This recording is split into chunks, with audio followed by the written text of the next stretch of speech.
Welcome to our channel education builder. आज की video में हम पढ़ेंगे trial and error theory of learning जो कि थॉर्नडाइक ने दी है। हम इसमें देखेंगे trial and error theory of learning में उन्होंने क्या क्या बताया था, उनके सिद्धांत क्या क्या थे, प्रिंसिपल। सबसे पहले उन्होंने बताया कि जो लर्निंग होती है वो ट्रायल एंड एरर से होती है अगर हमें उसका सोल्यूशन नहीं पता होता।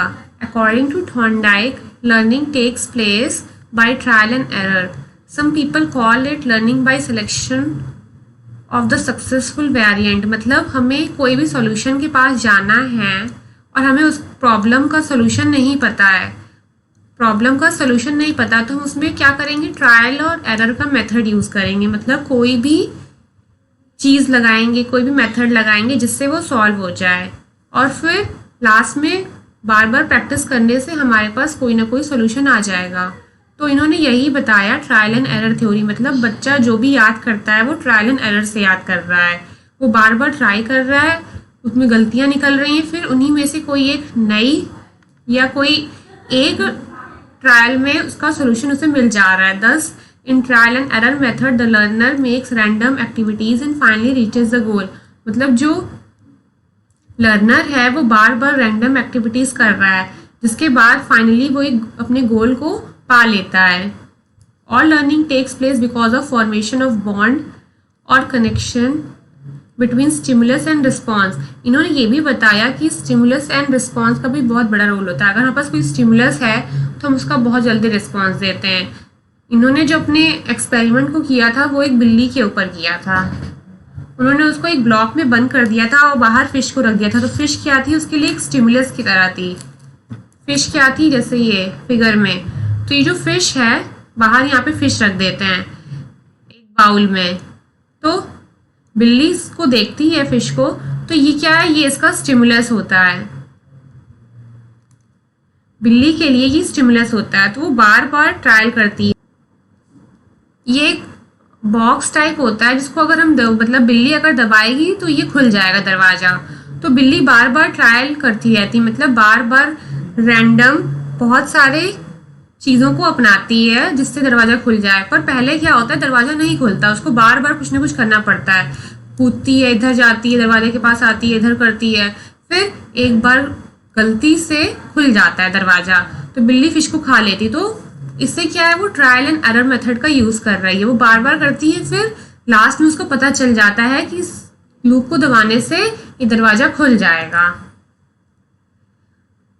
एक्सपेरिमेंट का क्या है इसमें, थॉर्नडाइक ने जो दिया है। Thorndike conducted a number of experiments on animals to explain the process of learning. इन्होंने बहुत सारे एनिमल्स पर एक्सपेरिमेंट किया, जैसे ये बिल्ली पर किया था सबसे पहले। He most widely quoted experiment is what is with a cat placed in a puzzle box. इन्होंने जो बहुत इंपॉर्टेंट एक्सपेरिमेंट को इन्होंने दिया है वो है जो कैट, बिल्ली को पजल बॉक्स में रखा, उसी का। Thorndike put a hungry cat in a puzzle box. वही जो उन्होंने स्टोरी बताई अभी हमने कि ये एक भूखी बिल्ली को रख देते हैं पजल बॉक्स में और उसका एक ही दरवाज़ा होता है जो कि लैच को दबाने से खुलता है, और बिल्ली जो होती है वो बाहर होती है। तो इसमें जो फिश है वो किसका रोल करती है, वो स्टिमुलस होती है। The cat being hungry had the motivation of eating fish. यानी उसको जो मोटिवेशन मिलता है, या कह सकते हैं जो स्टिमुलस मिलता है वो फिश से मिलता है। तो कैट बार बार रैंडम मूवमेंट्स करती है, इधर उधर करती रहती है, कभी दरवाजे के पास आएगी, कभी फिश को देखेगी, तो बार बार रैंडम मूवमेंट्स करती है। पर लास्ट में accidentally the cat came out to get the food. कैसे वो बाहर आ जाती है, वो गलती से उसका पैर लैश के ऊपर दब जाता है तो दरवाज़ा खुल जाता है, जिसकी वजह से वो बाहर आ जाती है।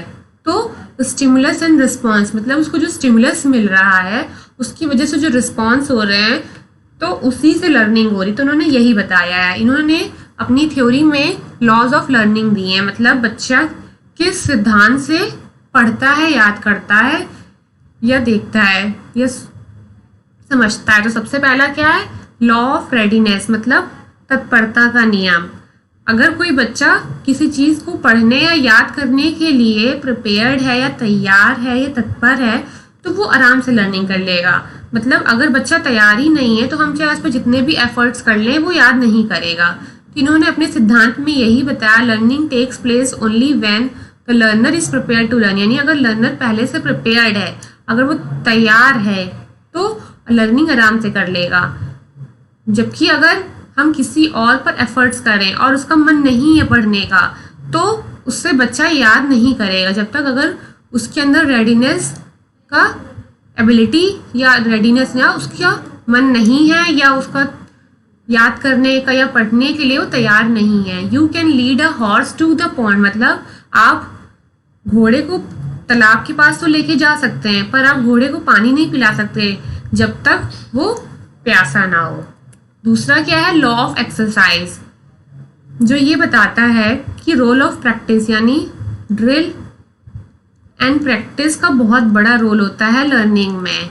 ये सबसे ज़्यादा यूज़ कहाँ होती है, मैथमेटिक्स में, जहाँ पे इन्होंने ये बताया कि हम जब बार बार प्रैक्टिस करते हैं तो उससे जो हमारी लर्निंग है वो हो जाती है।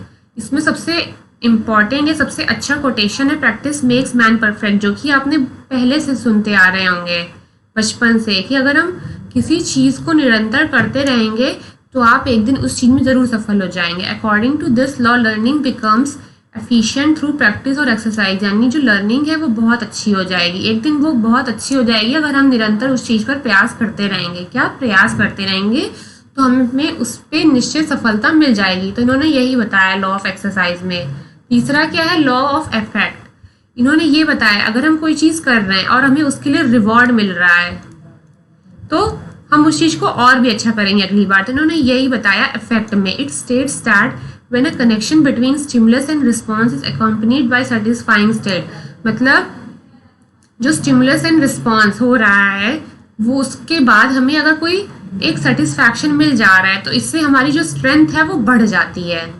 The response that produces satisfaction और comfort for the learner are strengthened, मतलब जो रिस्पॉन्स हो रहा है उससे अगर सेटिस्फैक्शन मिल जा रहा है तो जो लर्नर की जो लर्निंग है वो और मजबूत हो जाएगी।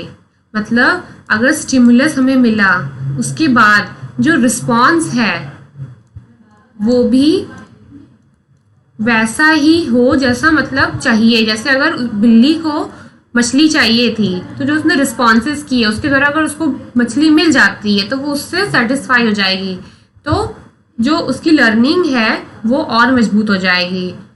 और अगर रिस्पॉन्सेस जो मिले उसको और उससे उसे डिस्कम्फर्ट हो रहा है तो जो उसका लर्नर है वो वीकेंड हो जाएगी, मतलब जो लर्निंग है वो उसकी कमजोर हो जाएगी। The teacher can use rewards to strengthen certain responses and punishment to weaken others, मतलब इसका इम्प्लीकेशन क्या है लर्निंग का।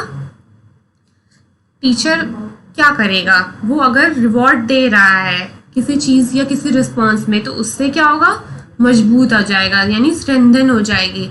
और अगर रिस्पॉन्सेस में वो पनिशमेंट दे रहा है तो उससे वो मतलब उसको वीक कर रही है लर्निंग को, मतलब उसे वो नहीं याद करना या वो नेगेटिव है तो उससे वो पनिशमेंट दे रही है। इसलिए तो हमने क्या देखा आज की वीडियो में, हमने सबसे पहले देखा कि ट्रायल एंड एरर थ्योरी किसने दिया है, E.L. थॉर्नडाइक ने।